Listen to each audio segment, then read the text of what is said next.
Good evening, everybody, and welcome to Blue Sunday here on the Jumper Punch channel. I'm Joseph Luzza coming to you all the way from Bangkok, and as usual, with me again, coming to you from the luxurious Melbourne suburbs. You can tell us where, Vince, is Mr. Vince Loccisano, former president. I don't know about luxurious. And life, remember, let me give you the big rap, Vince. How are you tonight? Dear. Good, Joey. I'll tell you what, if anything's looking luxurious, it's that place that you're in, and that shirt you're wearing is certainly the most colourful thing I've ever seen you wear. I could have mistaken you for Peter Allen, the old I Go to Rio, singer. I'm glad you mentioned that, Vince. Let me explain to people, excuse me, the reason I have this shirt on is over the next few days in Thailand, it's our new year, which is called Songkran. And for those of you that haven't experienced Thai New Year, it's basically just a big water fight. Here's a small clip of what you can expect. Just to give you people an idea of what Songkran in Thailand is about, it's about a big water festival. Basically, people are drinking, dancing, splashing each other, just having lots and lots of fun celebrating the Thai New Year. And Vince, I don't want to alarm the viewers, but yesterday I was shot, but I managed to...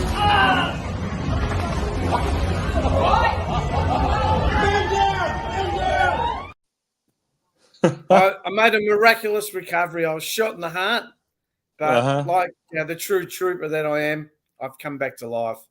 Well, thank goodness that was just a water fight or a water pistol that got you. Yeah, I know.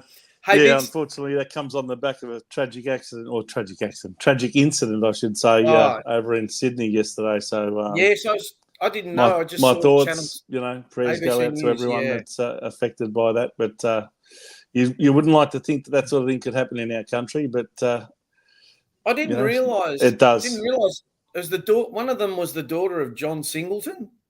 Yes, that's and the correct. other one, and the other one was the daughter of a former North player. I think it may be before Rhys' time. It's Kerry Good. Well, Kerry Good was probably remembered most when he played for North Melbourne for kicking the winning goal in a night grand final. I think it would have been around about 1979 or 80 or something like that. It was against Collingwood, and what happened is that the siren went and the umpires didn't hear it. So the game kept going. That's right. Kerry Good ended up getting a mark and kicking the goal, and then I think they blew the whistle when he took the mark and said, "Yep, game over." But he had his shot for goal and kicked it through, and North Melbourne won, and Collingwood got dudded again. But that was the most famous thing probably that Kerry Good did. But I believe he might have gone on to serve on the North Melbourne board as a director at one point. Look, it's all sad, and whether it's people that are involved in football or a famous man like John Singleton, or whether it's people that have no claim to fame, it's all tragic. So it just goes to show you can be in the wrong place at the wrong time. But things like that you'd like to think shouldn't be happening in a country like ours, but sadly it does. It does. Anyway, let's get on to. I can't even say let's move on to brighter things, because yesterday wasn't much better anyway. But let's get a bit of admin out the way first, Vince. As people know, we are a YouTube and Facebook show. So we would like you to like, share, and subscribe. On Facebook, you can find us at Blue Sunday or at The Jumper Punch. And we are broadcast on YouTube channel at The Jumper Punch. So it helps us if you like, share, and subscribe. The more people on, the better it is for everybody.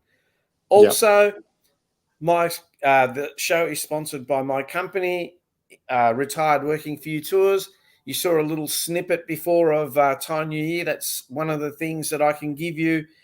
If not, I can take you to some temples. I can take you to some beautiful beaches and some lovely countryside. Lana, I will give you a bit of Rio at the end. I'll go back to the piano. Vince can play the maracas, right? And hang on, I know how to play the piano. I can do the piano. Okay, you can do the maracas. There you go. Hey, and as usual, in the back, we have our special comments guy, 1987. Gee, I nearly put him in two teams. 1987, Norm Smith medalist, Premiership player, and a favourite of all the people at the show, Mr. David Rhys-Jones. Go, David. How are you tonight?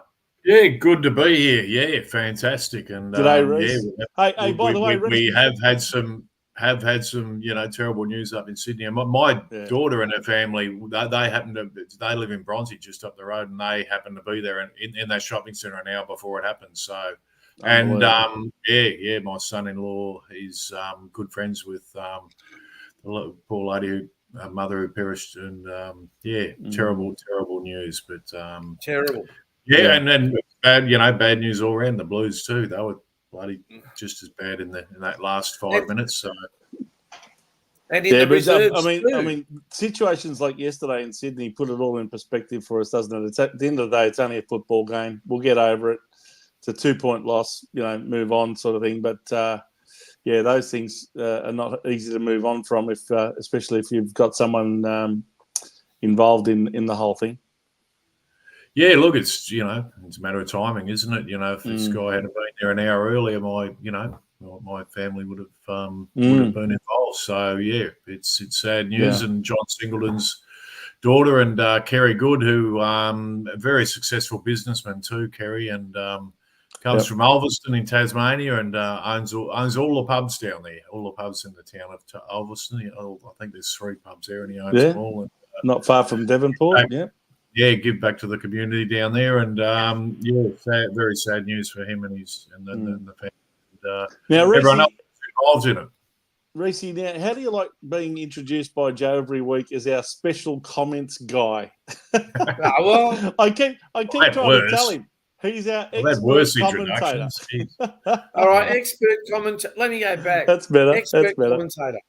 Well, he's a guy. I mean, don't you start getting woke on me, Vince. I'm not. I'm just trying to correct you because that's the technical title for what Rhys is there for. But anyway, dear.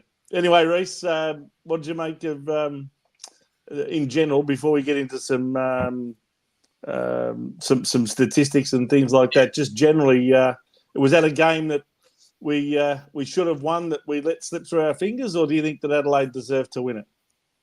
Oh, Adelaide deserved to win it, but obviously we didn't play at our best. And I think playing Adelaide, we took our foot off the accelerator a little bit, and you could see that and sense that a little bit.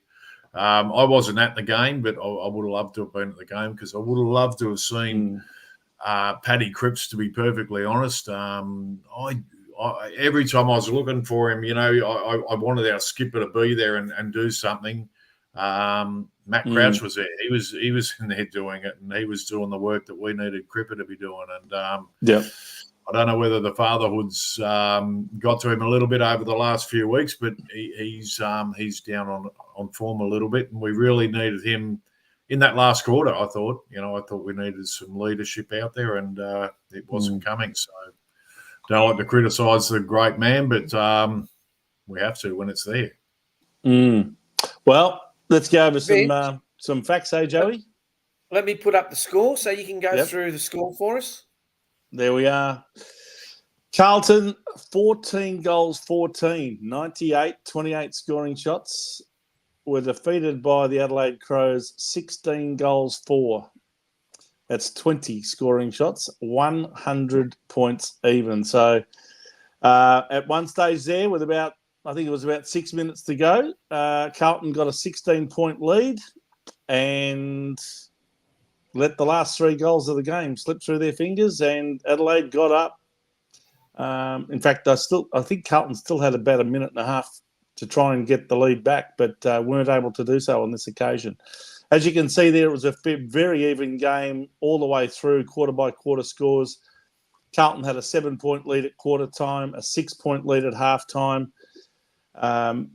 Adelaide managed to get that back to even keel. So by three-quarter time, the scores were even though they'd scored one more goal than we had. 12 goals, 3, thanks to their accuracy, to 11 goals, 9. But both teams were on 75 points at three-quarter time. And in the end, 4 goals, 1 to 3 goals, 5 in the last quarter got Adelaide over the line. Okay, and let's go through some statistics, Vince. Yes, these are the ones that we've identified as being the main statistics that differentiated the sides, or at least told a story in one way, shape or form. Now, you can see there with kicks and handballs, even though the overall disposals were fairly even, you can see that Carlton used the ball more by foot and Adelaide, in fact, transitioned the ball quite a lot from defence into attack using handball, and they kept the ball moving at all times, I noticed, right throughout the game. They just did not want to be caught taking marks and then having to go back, kick down the line, that sort of thing. They refused to play that style of footy, and they kept moving the ball. And it was very labour-intensive, a lot of running required, but they certainly did it with good effect. 158 handballs to Carlton's 126. Contested marks there, Carlton had an advantage of 10-6. Now, this is one statistic that Carlton should be probably looking at as being one of the main reasons that they lost the game. 11 marks inside 50 to 18 to Adelaide. Now, that's clearly the most amount of marks inside 50 we've conceded in the season, and a big reason why they had so many set shots for goal within 50 metres. And when you've got dead-eye, I think they call them dead-eye dicks like Taylor Walker going for goal, most of the time it just goes straight through the middle. Clearances, Carlton arrested that problem from last week and won 41-34 in clearances. Clangers, Adelaide were committing a lot more clangers and turned it over a fair bit with 58 clangers to only 45 to Carlton. Tackles overall, we had more of that, 62-53, including 11-5 inside 50. And efficiency, when it comes to inside 50 efficiency, we also had a lot more efficiency going inside 50 metres. 54% of our inside 50 entries resulted in scores, whereas Adelaide only had 41%. But what got them over the line was the next one, the accuracy shooting for goal, 80%. So from only 20 scoring shots, they had 80% of them result in goals, whereas Carlton had 58%. So that should be 50%, Joe. I think that might be. There you go. I picked up your mistake this week. I only type what you give me, Vince. No, it's not. Well, you keep talking. I'm going to check it. All right, 50%. 14 goals, 14 is 50%. Anyway, so there you go. They're the main statistical differences between the two sides. I actually see a lot of evidence there to suggest that Carlton should have won. The only problem that we had is that we allowed them to transition the ball a lot between defence and attack, and we didn't defend the ground anywhere near as well as what we have in recent weeks. We also allowed them to take marks inside 50, that 18-11 marks inside 50. I think that was one of the biggest crucial factors as to why they were able to keep up with us during the game. So, look, it could have gone either way, but in the end, it was their accuracy that got them over the line. And in that last 5 minutes, you got to hand it to them. When a lot of people probably thought, that's it, Carlton's gotten 16 points in front, that's a game-high lead. Maybe even the players themselves just went off the boil a little bit and put the cue in the rack a little bit, thinking they'd done enough to win. Adelaide, they never gave in, and they managed to find a way to get over the line. So, that one will sting for a little bit, but we'll probably move on and have to do that pretty quickly, considering we're playing the top of the ladder GWS Giants next week. Yeah. David, give us your expert comments on yesterday. Oh, as was mentioned, look, that last bit was disappointing. I mean, they had some players who are going to win them the game, and Rankin was one of them, and he was allowed to, basically run around on his own. I mean, how do you explain that? I mean, the two things you really, teams these days try and save matches instead of thinking. I mean, when we got 16 points up and, there's about 5 minutes to go, all I'm thinking to myself is, let's kick another goal, make it 22. And all they're thinking is, let's just hold at 16. And you get a defensive mindset then. But I was disappointed with our leaders. I thought, you really need your leaders to stand up when it's counted, and that certainly didn't happen in that last bit. Having Sard and McGovern off the ground in those last little bit didn't help us as well. I think Kennedy went back, and he's not a natural backman, and you get a bit unsettled back there, and we made some mistakes. I mean, Kemp and Boyd, I think, going for a high, juggling. Both of them basically run into each other and spilled it and cost us a goal and no talk. And it was it was a disappointing day where I think Vossi came out and said we didn't defend well. And if you don't defend well, you really deserve to get knocked off. And we kept them in the game the whole time. We didn't take our chances. We had plenty of the ball, as you saw, but and I want to go on about those handballs too. Mm-hmm. I reckon only half of them are handballs, and the rest are throws. How many throws? Players they don't handball anymore. They shuffle it. They two-handed throws out of patch. They're almost like scooping it up, aren't they? It really is, and I think the AFL are to blame because they want the game to be fast. They want it to be free-flowing. And because it's so compact now in those situations, the players haven't got time to grab the ball and get a fist to it. So they're actually the ball's going over blokes' heads, left, right, centre. And if you're telling me they're handballing, you have a good look at it. And I reckon 50% of the handballs these days are throws.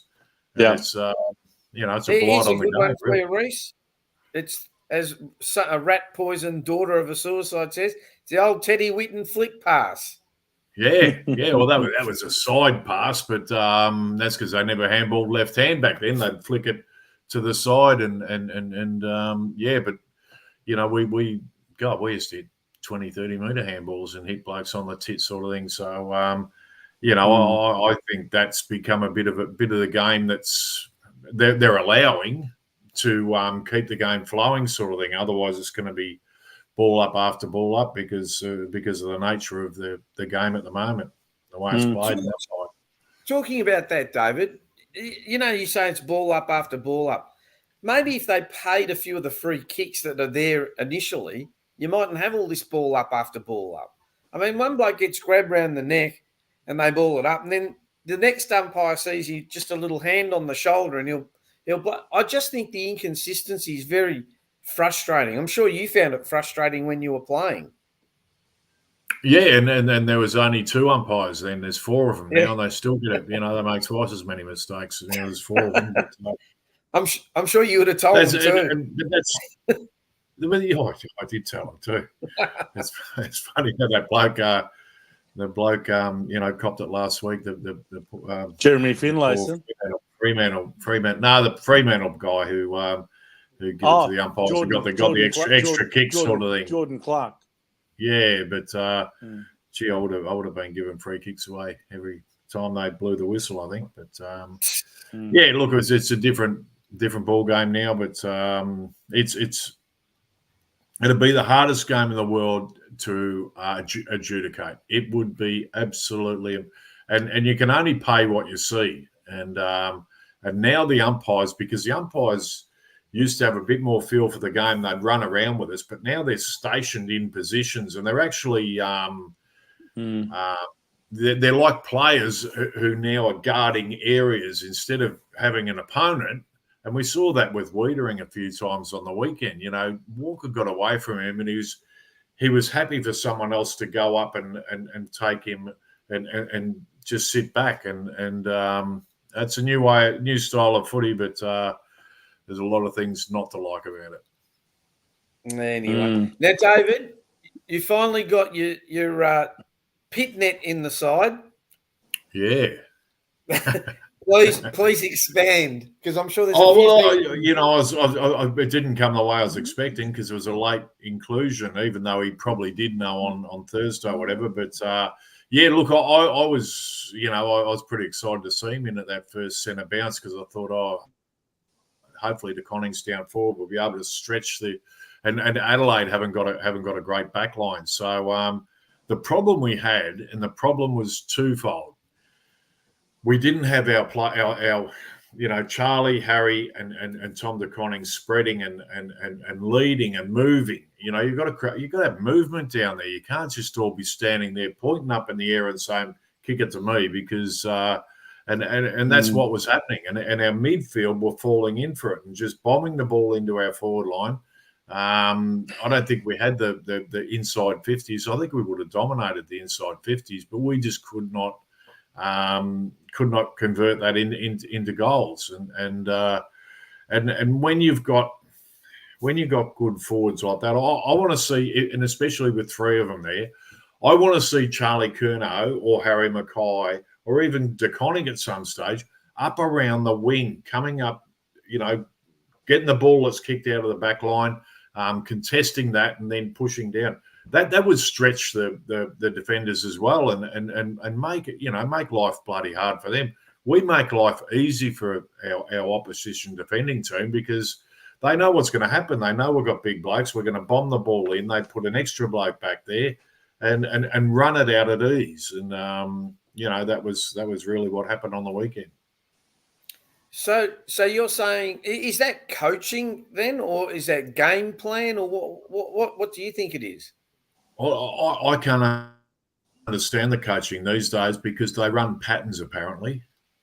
Yeah. Have you heard him say, he runs nice patterns and he's really good and he's learned how to run patterns? Run where the ball is. Run to where the bloke is going to kick it to. Jesus, running bloody patterns. What are they talking about? I mean, it's not that hard a game, and they're making it harder because they've got so much time to think about it. They make the game harder than it actually is. And I'd like to see a bit of old-fashioned stuff back into it, and hitting the front of packs. Not running patterns out here or defending this or whatever, holding that space or whatever. And I think the only ones who really do it are the wingers these days, who just run the length of the ground and do it consistently. Yeah, I guess we're not the only one. You hear all the teams say, "Oh, he runs his patterns well," and stuff like that. Vince, what are your thoughts on yesterday's game? Yeah, I was just listening to those comments about running patterns. Well, it's probably the reason why guys like Ollie Hollands can run about 15 kilometres in a game and only get about 10 or 12 possessions. Because half the time he's running patterns. Anyway, look, I thought there's two ways you could assess this game. You could assess it and say, well, we did more than enough good things to warrant winning the game, and very well could have fallen our way. And then again, I think that's been disingenuous to the opposition. I thought for the entire game, Adelaide looked far better when they had the ball. Their transitioning of the ball from defence to attack was very impressive, I thought, for the majority of the game. They were clearly undermanned for great players compared to us. On paper, we should have beaten them by probably, 6. What did we all predict last week? 5 goals, you said, Joe. I said 8 goals, and I think Rhys said 6. So, if you line them up pound for pound, we should have beaten them quite comfortably. But I thought they put a lot of time into researching and planning this game against us, a bit like Fremantle did last week. And rather than play the style that Fremantle did last week, they decided to take the game on and move the ball at all costs. Not once did I see them stagnate with the ball. They kept moving. They kept kicking it. Short passes, hand passes to players in better position. I thought that they played a far more impressive style of football, a style that even as a supporter, you'd much rather go to watch your side play compared to the way we played for the majority of that game. Now, I think Carlton, when we got in front in that last quarter by 16 points, we put the cue in the rack, and we were hoping that it was going to be enough to get us home. And a little bit like Rhys alluded to, I thought our leaders went missing when we needed them most. And whatever we've been doing right in the previous 9 games that we've won, when the game's been decided by less than 10 points or less, this time we did all the wrong things. And I think Michael Voss alluded to it in his press conference as well. Their kicking for goal was exemplary, 16 goals for. It just goes to show you that if you can kick accurately, you're going to win a lot of games like this. And, you've said it and 100 other people have said it in football. Bad kicking is bad football. Not that we kicked badly, 14-14, but mind you, in the second half, we kicked 6 goals, 12. I don't think we should have been... easy shots, though, Vince. Yeah, we shouldn't have ended up with 14-14 after being something like, I don't know what was the scores at halftime. There was definitely the same amount of 7-2 to 8-2. Yeah, there you go, 7-2 to 8-2 at halftime. So to end up with 14 points, I think was disappointing in the end. But I think on the positive side for Carlton, what a fantastic game. None of us have mentioned it yet, but what a great comeback game for Sam Walsh. I think without him, we would have got smashed by about 5 goals. It would have been the other way around. So thank God he played. And I think, Owies clearly won, not Owies, what's his name? Akers clearly won on his wing. And I thought we had some good players in parts of the game, but, they were inconsistent. And, apart from those two, I couldn't find another player that really played 4 quarters for us. No. Spot on there. Looking at the third vote this week. I mean, I was tossing and didn't know who to throw in there at the end. But, the other one I thought played a pretty good game. I'll mention him because I think he was another one that I thought pretty much played 4 quarters. But in that last 5 minutes, 6 minutes or so, he made some bad mistakes, and it was his man Rankin that ran rife in that last few minutes. And I'm talking about Zach Williams. So. I thought he played an excellent game overall, but just when you needed him to really stand up, he went missing and let his man run rife. And I could see it from where I was watching the game that Rankin was loose and that Williams was doing nothing to pick him up. And, you let really clever players like that off the leash and they're going to make you pay for it.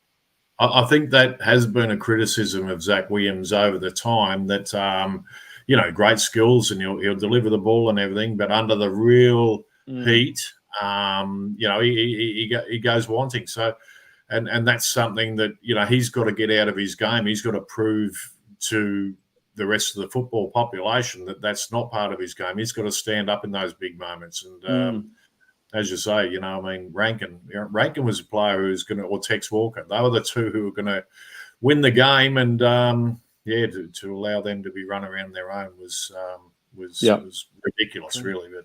But anyway, it's done and dusted, and hopefully they learn a big lesson from it. And I think the one of the other real disappointing things, and this is beside Sam Walsh, is I thought that Adelaide were much harder at the ball than we were. They were prepared, and they were led by Crouch in that area in the middle of the field, and doing the heavy, solid work. And had that kid come on late in the game. Was it Berry or someone who come on late? Yeah, Berry. He was very good. And he was nice and tough and hard too. And we just seemed to be copping it a bit and not dishing it out. And that's sort of where I think our skipper, is renowned for getting in and doing that bullocking hard work. And I didn't see any of it. What I took from the game is that Adelaide actually came with a game plan and they executed it. And that, to me, they wanted to move that ball quick. Yep. Right? They wanted. A few people have said, Carlton looks slow. And I think they exposed some of our lack of pace. And I think spot on, Joe. And I think with Chera going out and Pitnet coming in, not that I'm not having a go, I think that even helped their cause even more. Because not that Chera's quick, but someone in the middle. I just thought that they came to expect, and Vossi didn't look like he knew what to do. He just thought, it's a close game. Hopefully we've ran our patterns on how to finish games, so we'll get through. So that's what I took. That's what I took from it. I think, in fairness to Vossi, there's not much you can do in those last few minutes. And look, to be perfectly honest, you're 100% right. And Fremantle did it last week. They had a plan, and it was a very similar plan to what Adelaide did as well. we were able to, get that victory, and maybe we hit the lead too early this time, and we're in front. We're in front earlier than we should have been, and we didn't have the, there was too much time to hang on, and that's why I think at times you've got to be positive, and you've got to think, Jesus Christ, we're 16 points up. We kick another goal. We get the ball. Let's get the ball down our end of the ground. Let's kick another goal, make it 22. Then they can't beat us. But isn't that what Vossi can do, though? Isn't that the message that he can send out via the bench or via the runner or whoever he can send out? I want one more. Vossi wants one more. Yeah, and Charlie Curnow, heading down to the back line. I think that's that in itself's a sign. And Adelaide was smart too. They just didn't allow that to happen. They sent their bloke down with him, and didn't allow him to be able to intercept and dominate down there. So, stack the forward line, whatever you have to do. And if it's if you've got the ball in your forward line, you're a chance of scoring. If it's in your back line, you can't score. So, and they knew, once Charlie was down there, that we were going defensive. We're going to chip the ball. When we get it, we can have anyone to kick it to. So the ball was going to be down in their forward line, and they took their chances and won the game, and good on them for it. Do you agree with those? Oh, sorry, Joe. I was just going to ask. Go for it. I was just going to ask Rhys quickly. Do you believe that our midfield has an issue, especially when it comes to lack of pace? Because I think a few of our viewers there have made comment. I think might have been DC made a comment about that. I think I've identified it from the start of the season. It still worries me. Two areas worried me: the rucks and our general lack of pace around the ground. Now, I don't think it worked yesterday to bring Pitnet in. I've been saying all season that I think it should be just De Koning and that's it. And I thought De Koning played very well to the point where I don't understand why they would have brought Pitnet in. Maybe it was the opponent in O'Brien, but I thought O'Brien had the better of both of them. He's a bully, that guy. Well, at the end of the day, maybe they thought that Pitnet was going to match up on him better than De Koning would. But getting back to the issue about the midfield and pace, do you see that we just don't have very quick players? Because Adelaide, to me, certainly exposed that yesterday in the way they ran the ball from defence into attack, and hardly anyone laid a glove on them when they did that. I can tell you look a lot slower when you're chasing than when you've got the ball. And that's they had the ball. They had the ball. Don't tell me Crouch is quick. He's not quick. Jordan Dawson's not overly quick. I mean, you look a lot quicker when you got the ball. That's all I'll say. And if we're able to release it on, we've got a lot of good running players there. So and we've got a bit of pace. Walshy's got a bit of pace in there. So he made a big difference. I'm not. I reckon we got beaten at the coalface. We got beaten at the hard ball gets and the they were just in and. I mean, I watched it from home, and I haven't been to a game. The first game I'm going to is a Collingwood game in May because of me bloody knees. I've had my knees replaced, but right. I'll go to that one on the Friday night. So that'll be my first one for the year, which is killing me at the moment. I'd love to be at the footy, but anyway, I'll just take it pretty easy for the time being. But you'd love to be there, and I would have loved to have been watching Paddy Cripps in those tense times and what he was doing and whether his head is not sort of in it at the moment because of the fatherhood and that's a new world for him. I mean he's got a kid now. He's obviously his sleep patterns will be a hell of a lot different unless he's sleeping in the spare room or whatever. But it changes your life and I'd be advising players to have their kids in the off season. Hey, Rhys, what did you make of that stat that we identified there? Marks inside 50. I mean, we conceded 18. That was by far and away the greatest amount we've conceded in any game yet this season. 18 to only 11 for us. So, what did you make of that stat? Yeah, well, you have a look at those 18. They're little chip kicks. So chip kicks to people in space inside the 50. So we were bombing the ball in. We were bombing it in. We got the big blokes down there. Let's get it down there as quick, get it up in the air as high as we can because we got the big blokes. And that's dumb thinking. You still need to put the ball up and out in front of our teammates. You don't put it on their heads. So hopefully they'll learn from that. We've been renowned for it over the time, and it's just so easy as an opposition, and I've played a bit in the back line, and it's just so easy when the ball's coming in, sitting up in the air, and all you got to do is put a fist to it. It's a lot of bloody hard to mark when you've got, blokes all negative trying to thump that ball away, and they were smarter. They lowered their eyes and. They were leading. They were leading a lot more, weren't they? So there were a lot more marks on the chest. Well, or obviously out in front. they had space in there too. They had space in there, and they were able to get the ball in quick, find some space, and put it up and out in front of their teammates. So full credit to them for that, and it's something that we really need to look at. And we need to start thinking about, when teams are putting, players back deep because we have got those marking options, and they're going to.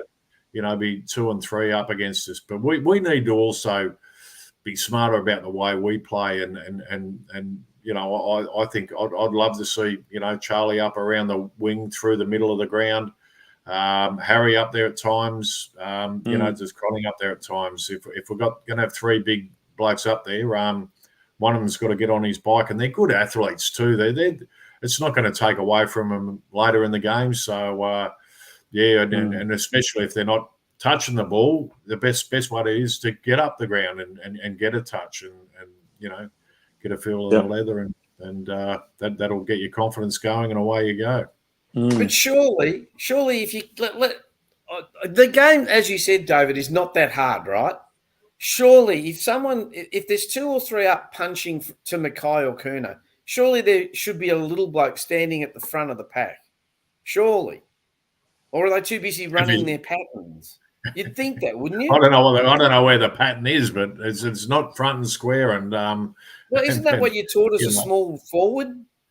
Well, you should be, and hitting that back. And how would Eddie Betts be? He just scouting those packs with the big blokes there. And it's a shame we haven't got him. A young Eddie Betts in there. He'd be having an absolute picnic with those blokes in there. But unfortunately, we haven't got that type of player in there yet. Motlop might, he might bob up and be able to be that player, but not as yet. But we're still waiting, and we need to work out better ways to get easier goals because you can't just keep relying on pack marks and that just doing it the hard way all the time. We need to get easy goals and we need to move the ball a lot quicker and take some risks through the midfield and get it into one-on-one situations. And that means with one-on-one situations that Harry and Charlie have got to separate. They've got to separate too.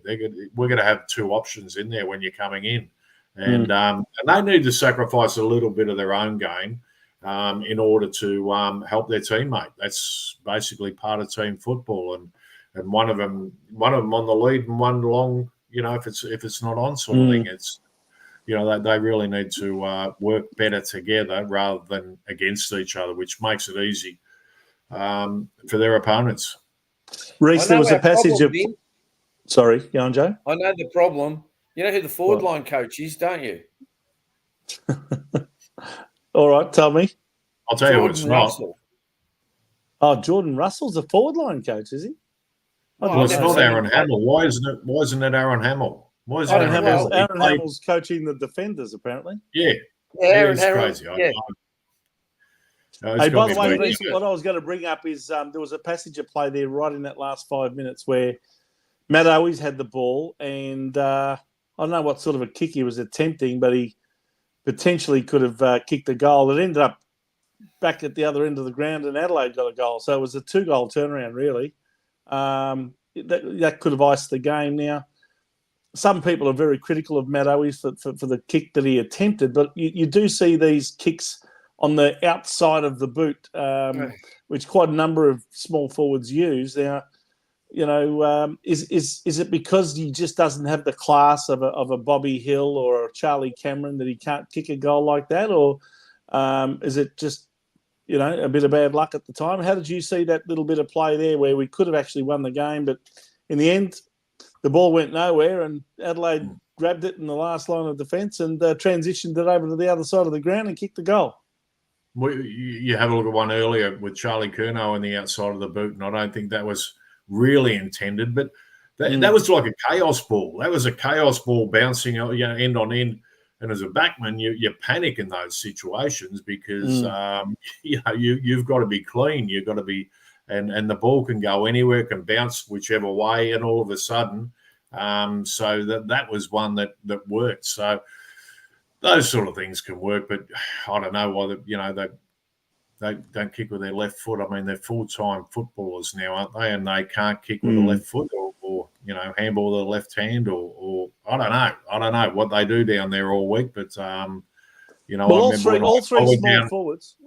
Sorry, go on. I was just going to say I went down as a 17-year-old skinny kid to South Melbourne and I couldn't handball left hand. Well, within 6 to 8 weeks, I was a better left-hand handball than a right-hand handball because that's all I did for 6 to 8 weeks was left-hand handballs just so I could, get up speed with. Yeah, exactly. So, and I don't know what skills they work on these days, but well, that's the other thing, of course. I mean, what's wrong with kicking on your wrong foot so long as you're good at kicking on your wrong foot? I dare say he tried to kick it on the outside. That's what I'm saying. They all should be good at kicking on their. What have they been doing all their lives? What Bruce Dool was probably the only one I'd say. I don't think I saw him kick on his left foot too much, but he didn't have to. He didn't have to. He was so well balanced and moved so well. He didn't have to kick on his left foot. So if you're that good, then you don't have to. But Matty Owies is not that good. No. So what do we persist with Fantasia or Fantasia or what do you even want to call him? Yeah, look, he shows in flashes that he's got something there, but we need goals out of our small forwards. We need goals, and we're just not getting them. Fogarty down there, he's got a different sort of role in that defensive pressure and tackling and that type of thing. But you've got to get goals out of your small forwards. That's the cream on the cake. Your big blokes, they're going to take the marks and kick the goals. This is an opportune moment just to quickly go through the goal kickers for Carlton. Charlie Curnow kicked 4 goals, 3. Harry Mackay kicked 2 goals, 1. And then you've got Matt Owies with 1 goal, 2. Akers kicked 1-1. Cottrell kicked 1-1. Then Cripps kicked the goal. Durden kicked the goal. Fantasia, Hollands, as in Elijah Hollands, and Mark Pitton at the ruckman kicked one right near the goal line that was score review, but it was deemed to be a goal. So of the small forwards, you've got Owies with 1, Durden with 1, and Fantasia with 1. And I suppose you'd call the high half forwards like Cottrell with 1 and Elijah Hollands with 1. Otherwise, you're really talking, mainly the big blokes kicking 6 out of our 14 goals. Yep. Yeah. And you'd probably like that, to be a bit more for the big fellas as well. But as we said, it's not going to be an easy game for them every week, and teams are going to look at what's working, what's not working against them, and that's why you've got to change things up. You can't just keep doing the same thing, or what was the old saying? Keep doing the same thing and expect a different result. I mean, the definition of insanity. It is. It really is, and you keep doing the same thing.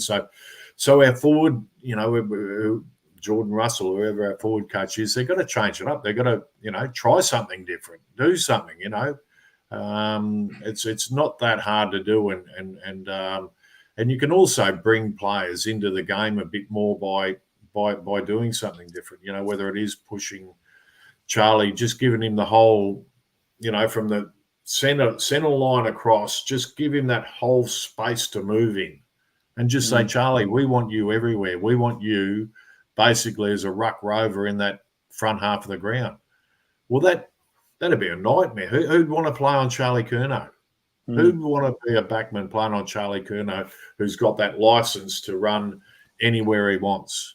And, they just seem too content back inside the 50 and waiting for the ball to come to them. All right. So final comments. I'll give to you first, David.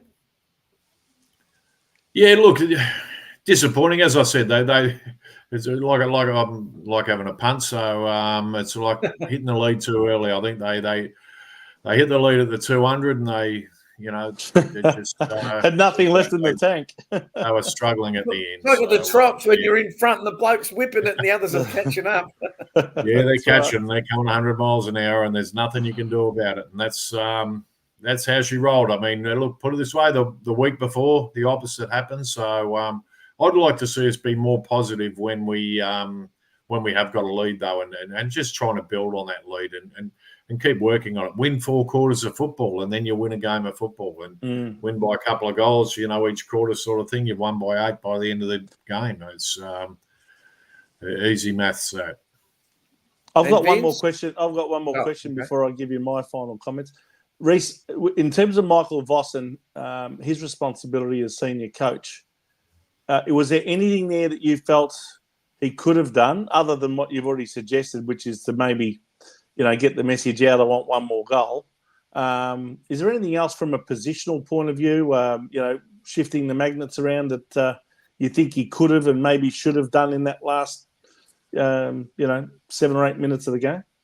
Well, we don't know what he did or didn't do. That's the whole thing. I mean, you don't know, and it's not the coach out there. I mean, I would have loved Michael Voss to be out there, to be honest. He would have known what to have done, and he would have been a good voice and a good leader out there. But and that's where it gets back again, as I said with Patrick Cripps. I didn't see him, in that last bit. I was waiting for him to get in and just use his body and do some hard stuff and just in those impose himself. Yeah, exactly, and lead the way, and that's what leaders do. They Michael Voss, for example, and look, Cripps has been great at it.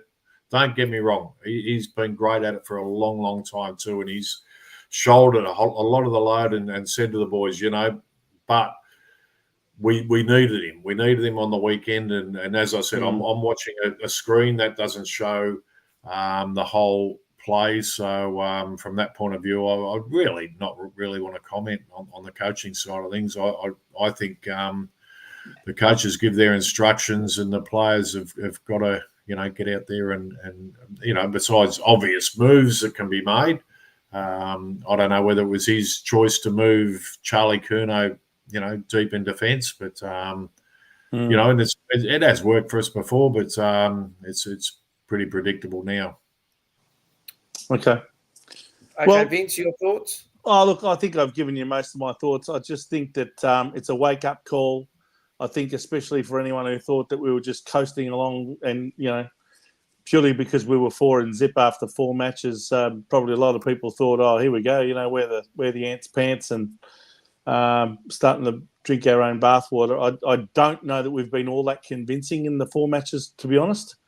I think we're very fortunate to fall in against Richmond. We were very, very fortunate to fall in against Fremantle. The first game, give us credit, we were down by a long way against Brisbane in Brisbane, and to have come back and won that game was a fantastic achievement. And the North Melbourne game, I think the end margin probably flattered us. And again, we had a very good run from the ump that night. But I just don't know that we're really travelling all that well at the moment. Now, I know you don't have to until it comes to September. And so long as you keep banking the wins, you'll be right. But I just think we might have been resting on our laurels a little bit. And Adelaide, I knew one thing about Adelaide yesterday. They were going to come out and give it everything because their season was on the line.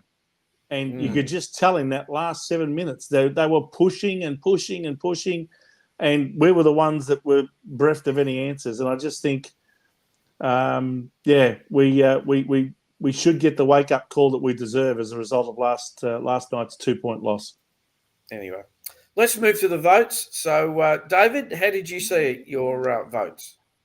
Yeah, pretty obvious. Sam Walsh, easily best on ground, I think. I think his best man on the ground. He'd probably get the Absolutely. umpires 3 Yeah. votes. Yeah. Blake Acres, I thought he was terrific as well and covered a lot of ground and worked well, in defence and forward as he does. And to be perfectly honest, I tossed up. I couldn't.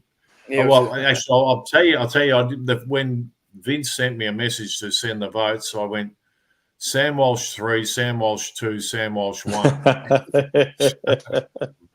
Because I really thought he just stood out as the obvious one. Maybe they should do that on Brownlow night too. Sorry? Maybe they should do that on Brownlow night. That'd be funny, wouldn't it? Anyway, Charlie Curnow, he got me third vote. Mainly 4 goals. He stepped up when he had to, and that's the reason why. Yeah. Vince? Yes, well, Sam Walsh, not only did he get 34 possessions, which were evenly distributed between kicks and handballs, but he also laid a game-high 13 tackles, which was 5 tackles more than any other Carlton player. So, I mean, he's not only doing the offensive things, he's doing the defensive things more than anyone else by a mile. So if there was a player there that was really flying the flag and showing the rest of the team how you should be playing, it was him. And to come back, after all of that setback with the back injury, etc., I just thought it was an amazing performance to come back first up from a very long spell, and clearly the best on the ground. Anyway, Blake Acres, very good game on the wing. I thought he was excellent. And Zach Williams, as I said earlier, for the majority of the game, I thought he was good. I might have even given him 2 votes instead of Acres. But that last 5 minutes, I found him to be very disappointing in not picking up Rankin. And Rankin was one of those players that really won the game for Adelaide. So I've relegated him to 1 vote. But, you could have given it to Charlie Curnow, George Hewitt. Some people might even say Patrick Cripps deserved maybe a vote, but I thought that they were the 3 players that were best for Carlton. Well, I've gone Walsh, clearly, easily the best on the ground. Acres. I thought George Hewitt tried hard for 4 quarters. He does lack a bit of pace, but I think with Hewitt, you're going to get 100% from him.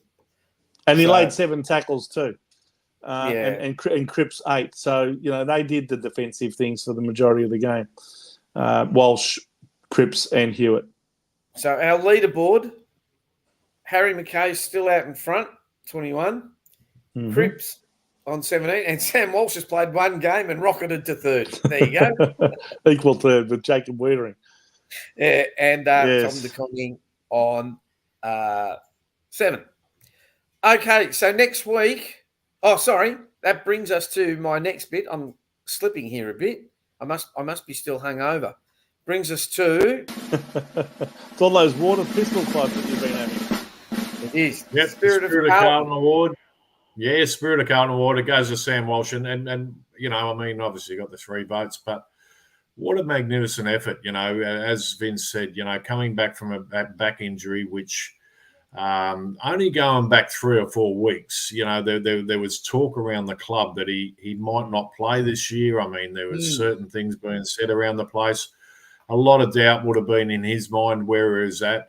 He wasn't able to train, and he loves the game, and he loves running and his fitness aspects. So for him to come back and have the game he had, I normally don't give it to the bloke who gets the 3 votes because they're the obvious standout. But for what he was able to do first game back was enormous, and it's setting him up for a big rest of the year. And it's funny because people saying to me before the match, they're saying, how do you reckon Walsh will go? The pressure's on him to perform, and I said, well, the pressure's always on him to perform, and I expect him to be a bit rusty and take his time and probably 2 or 3 weeks time before he hits his mark. But he belted one out of the park, with his first hit. So good on him.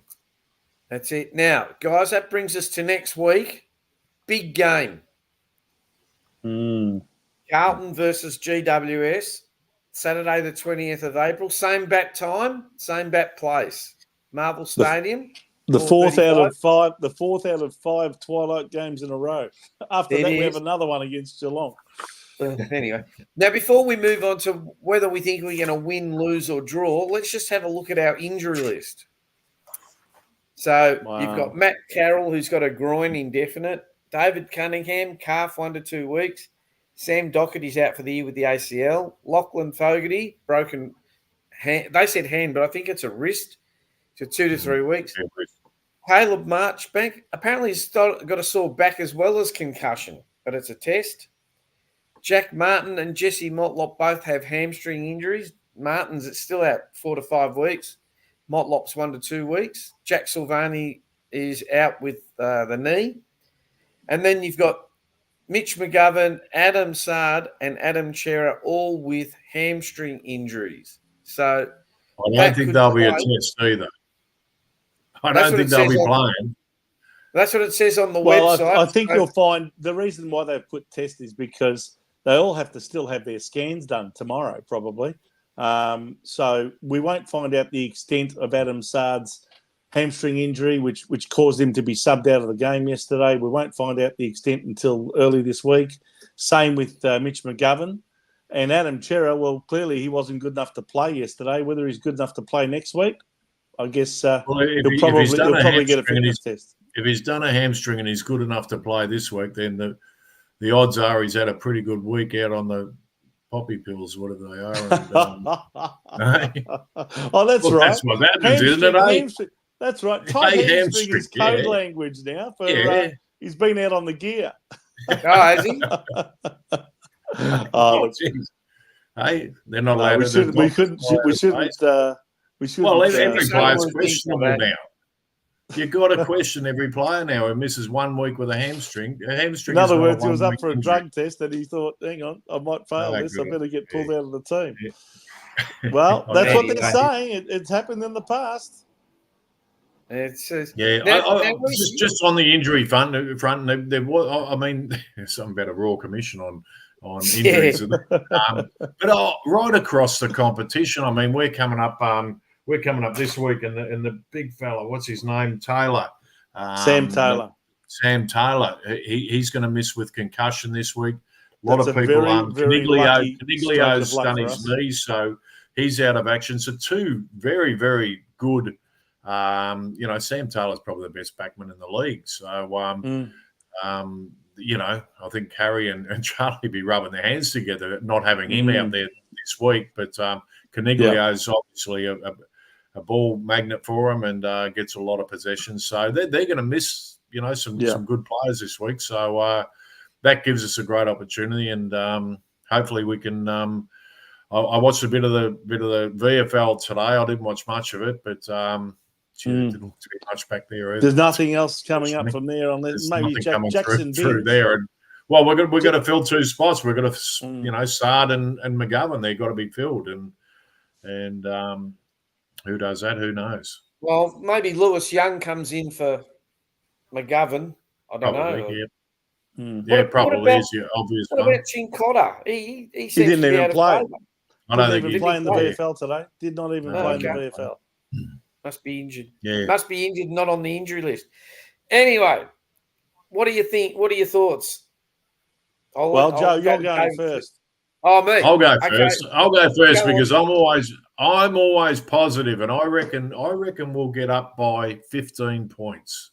What? I reckon we'll surprise them, and against all the odds, I think that hopefully that hurt that loss on the weekend, and we can get a fired up bunch of blokes out there this week and hit GWS very hard early and get some score on the board. And with Sam Taylor not there, I think it's a good opportunity for our big blokes as long as we can get the ball into our forward line.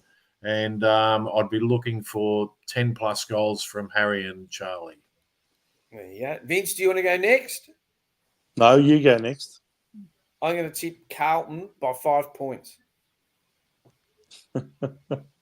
Okay, another close one. And you're going to tip GWS. I am. I know, because you put them in your bet. Because you're one vote ahead of him. That's right. I'm going for glory here. I'm going for glory to try and get one up on you blokes. I'm going for GWS. I do think those omissions will hurt them. Sam Taylor's an excellent defender, and Cornelio, well, he's a bit of a ball magnet in the middle. But I actually think they can cover them. And if Sam Taylor and Cornelio were playing, well, then I'd be selecting GWS by a lot more. But I'm going to go for GWS by 8 points. Okay. Well, you've heard I'll tell it you first. the player we're going to look out for this week, and I really want to see Cripper go at him, is their big fella Green. He's in terrific form. Yeah, he's in magnificent form. He's a big, strong, he's a good player. And if he gets going, we're in a bit of trouble. So I'd like to see Cripper play on him and play on him in a physical way too, and take it up to him and hopefully get on top. So that brings us to the tipping ladder. No change because we all tipped Carlton. So we're all lost. Next week will I'll be be a change next week. Yeah, next week I'll be 2 in front of Vince, and David, you'll be 1 in front of Vince. Okay? Hey, by the way, before we finish up with you, Rhys, I must say, I can't let the show finish without saying this. I ran into someone, or when I say I ran into someone, I met someone during the week who works at a Telstra shop, because I had to go in there and talk about phone plans and all that sort of thing. And he's actually named after you. Yeah. And his name is Rhys, R-H-Y-S. And apparently you've met him and his mother, whose name is Amber, at the Pascoe Vale RSL. You know the one on the corner of Cumberland Road, Hay Street? Yeah, I did. You might remember. I know who you're talking about now. Yeah. No, I do. So I mentioned to him that we do a show with you, and so I thought I wanted to mention it to you and to give him a big shout out. So g'day, Rhys, and g'day. We're doing Cheerios Hope now, you're watching. are we? And well, I mean, geez, how often do you meet someone who's been named after the what did you call him?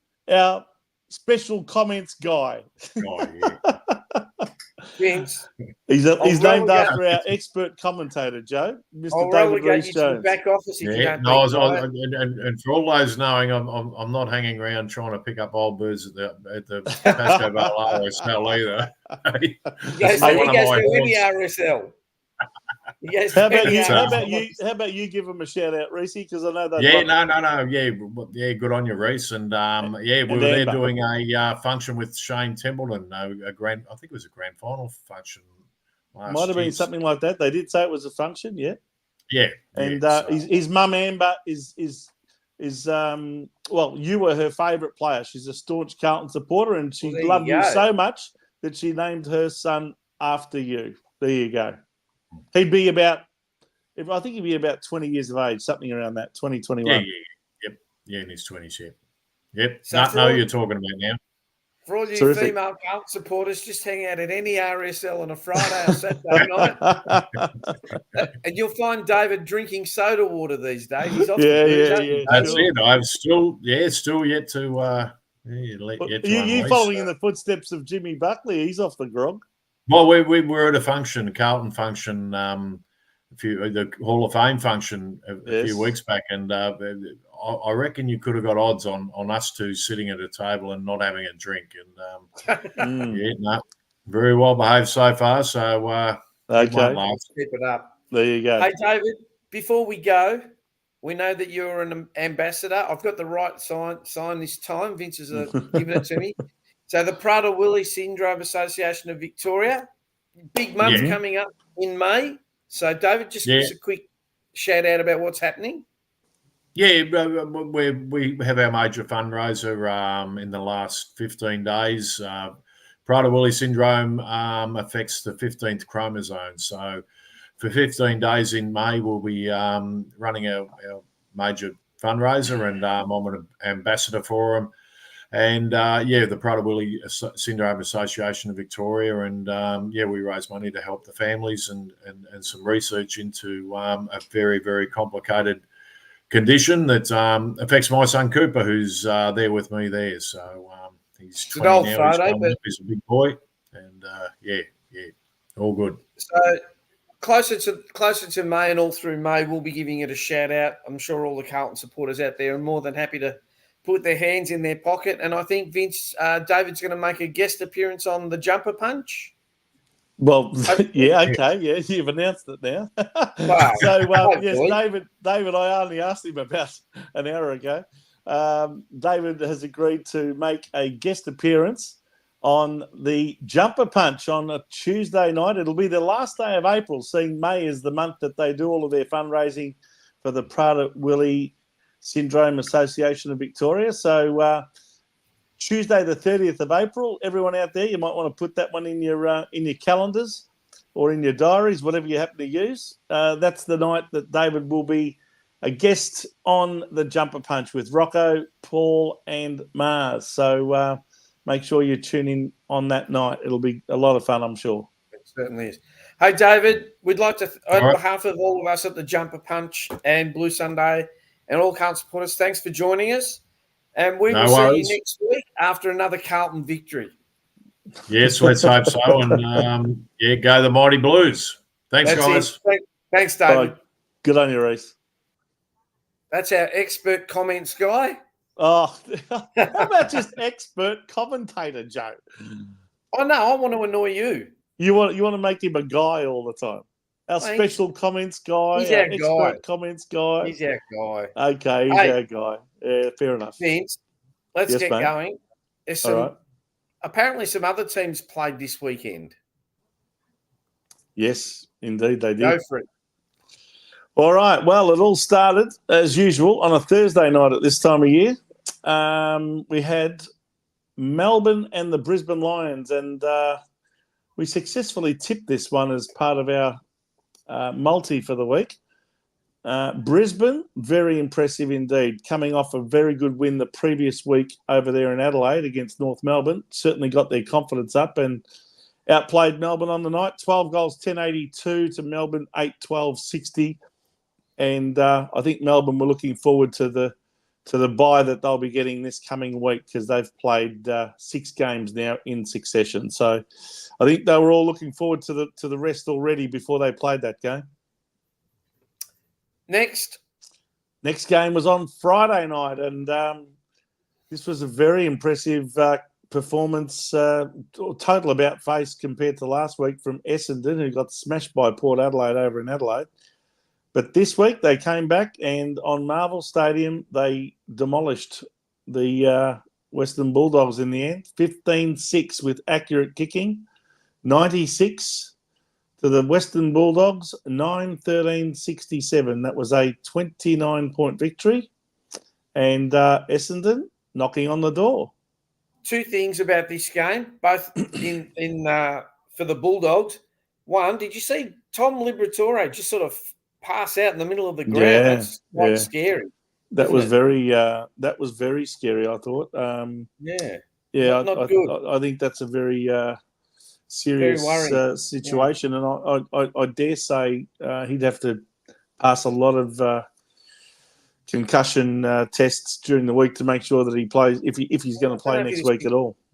I don't know if he was concussed or whatever. And the second thing, I would have thought that he'd be in immediate omission this week. I thought he should have been subbed, but anyway. But he probably should have been. Rat poison daughter of a suicide's got it. I think Mr. Beveridge might be looking for a new job soon. Well, I believe that the moment, I don't think they'll sack him beforehand, but the moment it's mathematically impossible for the Bulldogs to make the finals, I also suspect that they'll probably make the hard call to move him on and thank him. It's going to be crucial as to how you do this with a premiership coach, especially one that brought you a flag for the first time in, how many years was it? So many years. 60-something years. I think it was 62 years. I think they'd won one in 1954, and by 2016 it was something like 62 years on. So, you've got to be very careful because you want him to always be a welcome member back to the club. But whenever that moment happens that they part company, it'll happen, one day. They've got to make sure that they do it the right way. Okay, let's move on. This was another exciting game. Yes, this was. Well, we play GWS this coming week, and I tell you what, they were another side that seemed to put the cue in the rack in that last quarter. They kicked the first goal, but gee whiz, St Kilda came home like a steam train just to fail by the one solitary point. 11 goals, 14. 80 to St Kilda, 12 goals, 779, a 1-point escape, the great escape by GWS over there in Canberra. And they are one of only 2 teams now that are undefeated. That's right. And then the next game?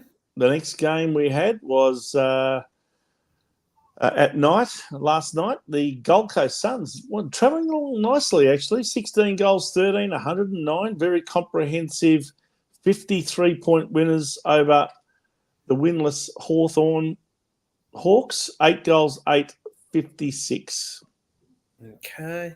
Never looked like losing that game. And another exciting game. Yeah, great game in terms of drama and suspense. I mean, Fremantle have this habit of playing these games on their terms. They did almost a complete replay of what they did with us, with Port Adelaide. They played the game on their terms. They shut down Port Adelaide's attacking style.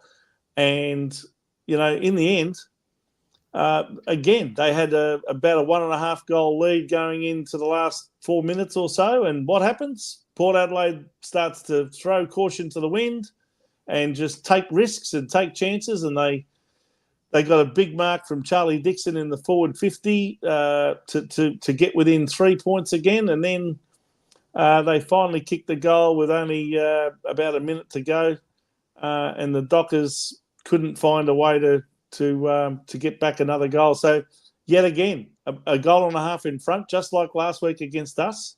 And they just can't seem to defend that lead and hold on. So their score, in fact, was exactly the same score as last week as well, 9-9-63. That's what they kicked against Carlton. Consistent. Next, we had Geelong. North are in all sorts of trouble, I think. Well, Geelong on their home deck, you know, even with the late withdrawal of Tom Hawkins, it didn't affect them at all. 21 goals, 13, 139 in Rhys Stanley's 200th game. Demolishing North Melbourne, 10-4-64. And I don't know if Alistair Clarkson really has the answers there, but it's going to be a long, slow rebuild at North Melbourne by the looks of it. And today, the Eagles. Wow, here's a big, a turn up to some extent, but I actually was thinking about this game during the week, thinking, I reckon the Eagles are a bit of a sneaky chance here against Richmond, especially with all of Richmond's injuries. I mean, you look at the injury list and they've got Grimes out and Prestia out and Tom Lynch out. Noah Bolter's out. I think there's another one there that I've forgotten. But there's quite a number of crucial players to Richmond that are out of the side. So on Optus Stadium there in Perth, the Eagles were always going to throw everything at this game. And a bloke called Waterman kicked 6 goals, and he was the major difference between the two sides. So good on them. They're off the bottom of the ladder. Their first victory. Hang on, I haven't put the scores up yet. 16-13, 109, I think it was, to Richmond 10-10-70. And that's the first time that the Eagles have scored 100 points since round 2 last year, when they scored 100 to, I think it was 81 against GWS. And, that was when, GWS were pretty poor at the start of last year before they came good.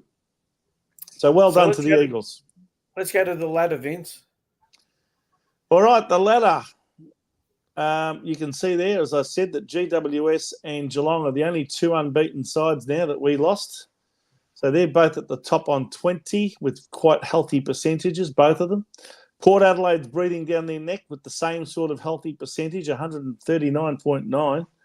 But they've lost the one game. So Port Adelaide, they're on 16 points, along with Sydney, Melbourne, and ourselves, Carlton, in 6th position, the worst of the teams for percentage, on 16 points. Then making up the 8 are Fremantle and Gold Coast, both on 3 wins and 2 losses. Just outside the 8, you've got Essendon on the same amount of wins, 3 wins, but a vastly worse percentage of only 90.8. And then you've got teams that are all on 2 wins, which is Brisbane, Western Bulldogs, St Kilda and Collingwood, who had a rest this week. And then, of course, you've got the 3 teams that include the 2 that had their first win on the weekend. So Adelaide, Richmond and West Coast all on 4. And the only 2 winless teams now are Hawthorn and North Melbourne, and they play each other next weekend. So unless there's a draw, you're going to have one of those teams, the only one without a win after next week. Oh, very interesting, isn't it? Well, Carlton's still well placed in 6th position. I think that loss will probably put our feet back on the ground a little bit more, put the lid back on to some extent. Lost a bit of percentage. Anyway, Vince, you know what it's time for, don't you? It's time for Big Vincenza's verdict. Who are you going to attack this week? Well, what I'm going to say is that after the Jeremy Finlayson decision during the week, where he got 3 weeks for his racial slur. Now, please don't get me wrong. I'm not condoning racial slurs. I'm not condoning any sort of racist or homophobic slurs pointed at anyone. But for him to get 3 weeks for that, and then we've got people who are knocking out other players, deliberately hitting other players and striking them and whacking them in the head and wherever else, and they get maybe 1, maybe 2 weeks for things like that. And sometimes, for what did Pendlebury get about 2 or 3 weeks ago? A punch to the guts or you got a fine. Yeah, you got a fine. So it's getting to the point now in this woke world that we live in that it seems that the old saying of sticks and stones may break my bones, but words can never hurt me. Well, I think that's been turned on its head. It seems that verbal abuse rather than physical abuse is more serious in the eyes of the AFL. I think that's an absolute joke. For Finlayson to have been suspended for 3 weeks is more of a reflection of the sensitive nature of society these days when it comes to people taking offence to things. It's more of a reflection of that than it is anything else. I really don't believe he should have been given anything more than a week for something like that. I mean, at the end of the day, it's something that he immediately apologised for, immediately recognised he shouldn't have said it. He apologised to the player involved. He immediately reported it himself. And if that's not realising in an immediate sense that you've done something wrong and said something wrong, what else do you expect of him? And yet, because of the fact that it was a homophobic slur, is what made it worse. If he had have said something else that wasn't homophobic or racist, it could have been just as hurtful, just as damaging to the other person, but he wouldn't have got anything for it. I just think it's way over the top, and the AFL to me has lost the plot. And if they keep doing these sorts of things and keep going in this direction, they're going to lose a lot of people that are just going to say, you know what, this competition's a joke.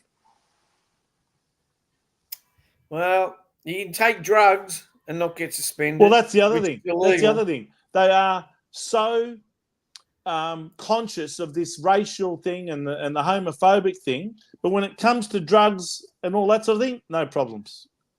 No, not an issue. Nothing to see here. They won't acknowledge it. Yeah, move on. So they're total hypocrites, and honestly, I've got no respect for them at all. Any of them, not one of them. All right, so that's big. They're doing everything they can to.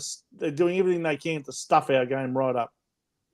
Anyway, that's Big Vincenza's verdict. Let's go to his bets of the week. You were looking good there, but you lost it. You said Brisbane to win, they lost. GWS. No, I said Brisbane to win and they won. No, sorry, I put there's the mistake. that was the result that I tipped, which would have been an upset. They were $2.80. Yeah. I think Melbourne were about $1.40, maybe $1.35, and Brisbane knocked them over. $2.80. So I put lost, but there you go. But the one that you would have gone out on is West Coast, so you didn't pick West Coast. And Carlton. Oh. Yeah, but that should have won. Your bets for but it next didn't. week. The Vince? reality is it didn't. So I know. Carlton let us down and Richmond let us down. Okay, so next week, who have you gone for? Okay, so this week, another 6-league multi. We're going to continue with this for another week at least. What we've done this week is decided to go for a lot of home teams. Okay, so what I've identified here, we've got 8 games because both Melbourne and Richmond are having a bye, mainly because they've got to front up the following week on a Wednesday night, being Anzac Day Eve, when they play each other in that blockbuster at the MCG. So that's very good timing for those two to have a bye. So we've identified 6 games that we think we're going to get over the line with. St Kilda to beat Western Bulldogs. I think St Kilda would be smarting after that 1-point loss. Being at Marvel Stadium, they're playing a lot better than a side that's 2-3. They could easily have been 4-1, in my opinion. So we're going for them to beat the Western Bulldogs, who seem all at sea at the moment. It seems that unless Bontempelli plays well, they just don't win. Adelaide to beat Essendon over there in Adelaide. So I think Adelaide can get a lot of confidence out of yesterday's win against us. And back on home soil, I think they can knock over the Bombers. That's another big prediction, even though Adelaide are, funnily enough, favourites. So I would have thought Essendon would be closer than the market's got them. But we're going for Adelaide. Collingwood and Port Adelaide here at the MCG. We're going for Collingwood here to get up and beat Port, but I wouldn't be surprised if that particular tip falls over because Port are in really good form. Now, this is where I've gone for GWS to beat Carlton here, Joe, as I predicted before. I think that they'll just have just a bit too much class on us. I think our injury toll is probably going to take its toll, and I don't know that we've got the depth to cover guys like Sard and McGovern. I think we'll be a bit brittle up forward. Down in defence, I should say. So anyway, GWS to win there and Brisbane to beat Geelong. Now, that's another one that could go the other way. I think Geelong are probably due for a loss, and I think Brisbane have won 2 in a row now. That should be a real cracker of a game. I'm actually disappointed with the odds for Brisbane. $1.45. I thought it should have been closer to about $1.70, $1.80. But anyway, we're still going to go for them to beat Geelong. And the other one is Sydney to beat Gold Coast. Sydney at home, very hard to beat. They've had a week's rest. Gold Coast in very good form. They've got a pretty good record there on the SCG too. So, again, don't be surprised if they knock over Sydney. But we've gone for the Swans at home. So I've gone for all the home teams except for GWS against Carlton. So what we've got there is those odds all multiplied together come out to $19.43 for $1. So we're going to put $10 here to win $194.30 if it comes off. And Vince, that's after losing that bet on the weekend. That's put us just under our $100. And so we're back in the red. Back in the red. Yeah, only $3. So hopefully next week, you'll redeem yourself. What do you think? Hopefully. Well, let's see how we go. By the way, just on that Vince's verdict, I'm one who really embraces feedback and comments from anyone else. If you think, I'm barking up the wrong tree there, or if you think, if you agree with me or disagree with me, I'd love to know what you think about that issue after Jeremy Finlayson copped a 3-match ban for a racial slur. We've been getting him. All right, Vince, that brings us to the end of the show. So before we go, let's have a look at what's coming up on the Jumper Punch channel this week. So Tuesday, 7 p.m, you got the boys on the Jumper Punch. Yep. Wednesday at midday, Rockin' the Burbs. Don't mind that show. Bit like the old Street Talk. Mm-hmm. Wednesday at 7:30, we've got Forever Rivals with the four rivals here in Victoria. Carlton, Essendon. Well, I think Mark, who represents Essendon, will be the only one who can, brag about his team this week because both Richmond and Carlton lost and Collingwood had a week off. So, I'm sure Mark will be a bit more vocal than he's probably been at any other stage so far this year. We do, and I'm just putting up a few comments how people are agreeing 100% with you, Vince.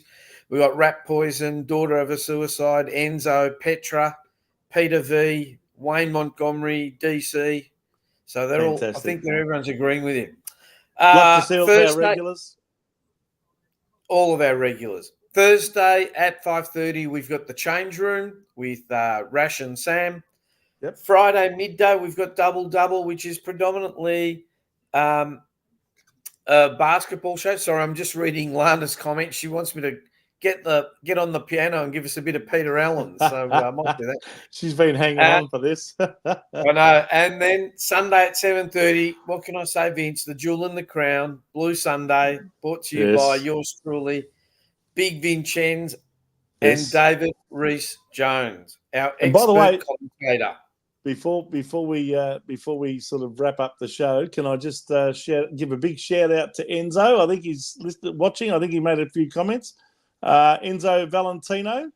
I saw on the Jumper Punch last Tuesday night that he'd been he had his name read out as the winner of the prize as one of the members of the Jumper Punch, and he will be apparently going onto the show. I'm not sure when. It'll be coming up soon, I would imagine, as a special guest of the show. So good on you, Enzo, and it's great to see that our loyal viewers are getting an opportunity that wouldn't happen if it wasn't for the fact that they joined as members of the channel. So well done to you, my friend, and a big shout out from my partner Tanya as well, who I think might share something in common with him in terms of where they work. So, yeah.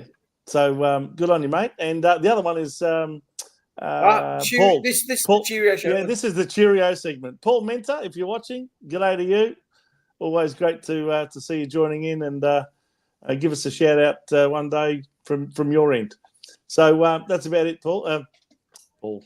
Joe, I thought I was on with Paul Sebastiani again, because I've been doing a harness racing show with him over the last 2 months on SEN track, on SEN radio. So that's sorry for saying Paul. That was just a bit of habit from me there. Okay. So remember, before we go, like, share, and subscribe on Facebook at Blue Sunday, at the Jumper Punch, and on YouTube, the Jumper Punch. And don't forget to watch all those shows that are coming up. Vince, we normally go out with the Carlton song, but unfortunately we didn't win this week. No, we didn't. So unfortunately, it's just with our outro. So on behalf of Vince... Hang on. Before you do that... Not another Cheerio. Else. No. Just give me a second. I'm trying to get this thing up here. I can't. For some reason, I can't. Oh, here we go. Now, Joe, this is about as good as I can do. Okay, in the circumstances. Yeah. If you just give me a second, right? Are you going to play Peter Allen? Oh, have you already got it lined up? Have you? No, don't play it. Why not? No. I'll explain later. Don't play it. Let me guess. It's bloody copyright. The usual problem. Oh, yes, copyrighted. So, there you go. We're going to have to sing it. Ready? So you're just going to have to go, when my baby smiles at me, I go to Rio de Janeiro, Mio mio. That's it, Lana. That's all you're going to get. There you go. That's all you're going to get today, Lana. Unless she comes over to Thailand, takes me to karaoke bar, gives me a heap of vodkas, gets me drunk, and I'll sing for her all night. I'll even sing. I'm sure with a few vodkas in there, you will definitely sing all night with a few vodkas in there. That's for sure. I will sing a romance song to her. If she gets me that drunk. Anyway, on behalf of Big Vincenza, myself, and David Rhys-Jones, it's good night, and 1, 2, 3, go Blues. Go Blues.